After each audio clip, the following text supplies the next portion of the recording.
Yes. How's it, everybody? How's it? I'm back at it with another video. Guys, today I'm going to talk about entrepreneurship. I'm going to talk about being a business owner. I'm going to talk about my failures. There's a clip that went viral where I said that every black family must start a business. Every black family must start a business, and I'm very big on that. You know what I mean? I believe that the reason why black people are so at a disadvantage and stuff like that is because we are continually working for white people, for Jews, for Indians, for all these other races, but we don't start our own thing and employ these other races to build our own community, to build our own economy and stuff like that.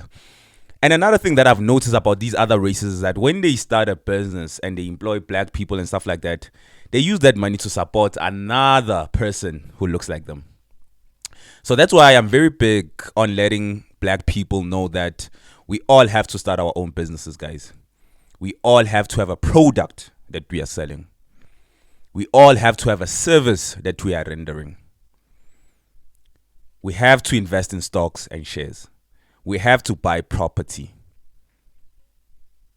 You understand? If you want to buy a car, at least use it for Uber and Tozinjalo. That means your money must accumulate more money for you. Do you understand? Let's focus on assets more than anything. Let's not focus on liabilities. Having that go for it's a liability because it takes money out of your pocket for me, petrol, from traveling, and just maintaining that car. But an asset is something that brings money. It's something that puts money in your pocket.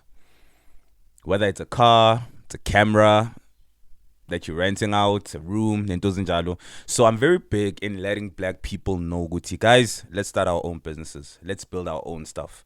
Let's start from the ground, from scratch. You understand? And let's build something. And a lot of black people are against this whole idea of starting from scratch.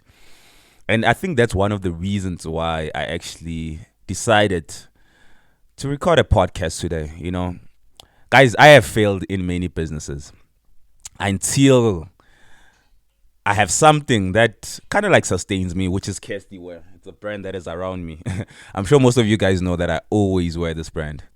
But before I got to this brand, there's so many brands and there's so many businesses that I started and they failed. And all of that, guys. When you start a business, there is 95 chances, 95% chances that business is going to fail.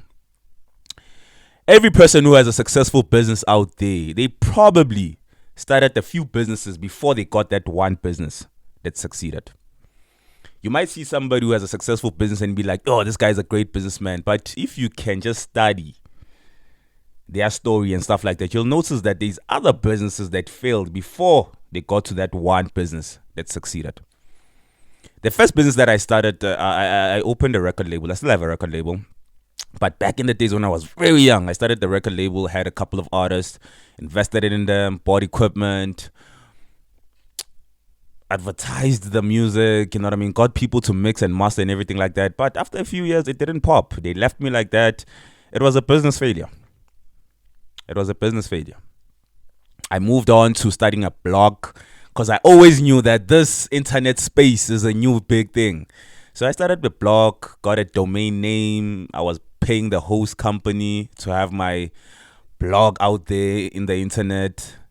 And yeah, man, it was about motivation. I was doing affiliate marketing right there, selling other people's products. And yeah, I think I ran that blog for 8 years. And you won't believe it, guys. I hardly made any profit and it failed. You know, it's a long story how it failed, but it failed. And I was passionate. I gave it my all. You know what I mean? I researched about it. I did everything that I thought I had to do. But it failed. I started the food business as well. It was KSD Fast Food. I'm still happy about that. I think I did that for over a year. Maintaining Sisbindi, things Samakota. What else did we sell? Yeah, but it was food. It was fast food. We even sold fat cakes. Imagine. Guys, it failed. There's times where I made profit. I won't lie. There's times where it was fulfilling, by just getting somebody to sell for you, because I was working at the time, and having the right. Because remember, when you more basic order, guys, you have to know where to buy the Russian, the polony, the cheese, and everything like that. And sometimes you buy it at a place that is expensive. You need a car to get there. It is just woo. Yeah, it didn't work out. But I always had this entrepreneurial spirit in me, and I was like, "What is next? What is next?" Right now, there's so much things that I started, and I cannot think about everything. But I just want to fast forward to a point whereby I started my own podcast, and I have KSD Wear right now. And to be honest, I've made a profit right here, and people are ordering, and I believe that it's going to be corporate one day. You understand? But my point is that I had to fail in different businesses, fail first before I could get to where I am right now. And I want to tell you how actually I started KSD Wear and everything. But as I said, I had a blog which failed because I knew that this internet space is the new thing. I ran it for like 5 years. It failed. I had a fast food business. I made a profit maybe for the couple of the first few months of starting that businesses. I made a couple of a profit. Then it failed eventually because it was hard. Even getting somebody to sell for you and stuff like that, it's hard. I had artists where I was managing them. I signed them. You know what I mean? There was a contract and stuff like that, but it failed, and I lost a lot of money. Then I started the brand, and I like a brand because a brand is not like a person whereby you have to speak to them and stuff like that. How it started is that I do music, and I like creating music videos. I also like being part of music videos and stuff like that. And I told myself that, you know what? I want to have my own brand that I can wear. I don't want when I shoot a music video, I have somebody else's brand. I have Nike, Adidas. You know what I mean? Why am I advertising for them? It's not like they're paying me. When I do a podcast, I want to have something that I'm wearing. You understand? So as I was like, you know what? Let me start KSD Wear, and I started uploading. I started printing out. I started with caps. I started with caps, like the cap that you see right here, and a bucket hat. It was before we even had a logo. And I will upload it on my stories on WhatsApp. And a lot of people started asking me, how much is your brand? And stuff like that. And remember, at the time, I'm not selling it. And I think from that moment, I saw a business opportunity. And I started, giving it a try. I was like, okay, a bucket head is 100 Rand. I think I had two at the time. And that person was like, bruh, tomorrow, can you please bring it? I have your 100 Rand. I remember going to Joburg and stocking the bucket head, more bucket heads. And yeah, I printed them. Then yeah, that is the first customer that I had. And as I uploaded the bucket hats and the cabs, a lot of people were curious about it and they wanted to support me. And that's when I was like, you know what? I think I can turn this into a business. That's when we started, selling them. We started going to pop-up stores. We started opening up our own pop-up stores, kioski, going to different events, selling the product and stuff like that. And we will sell out every time. Do you understand? It hasn't been easy, but what I'm trying to say is that this is a business that was working for me. Out of all these businesses that I started, it's the first time where I'm actually seeing profit on a consistent basis. You get me? So yeah, eventually we changed the logo and we had a slogan. I'm not sure if it's shown. Yeah, here is it. The slogan is positive energy only, because I'm very big on energy. I like reading positive material. I like listening to inspirational stories. That's what I do most of the time. When I'm at work, I'm listening to a great podcast that is inspiring, of a great people. I have a lot of books. Right now I'm looking at my books. I wish I brought a couple of my books right here. And they are motivational books. Like for instance, I'm looking at one right there. It's written How to Be a Billionaire. I have The Secret, I have the Bible, The Art of Positive Thinking.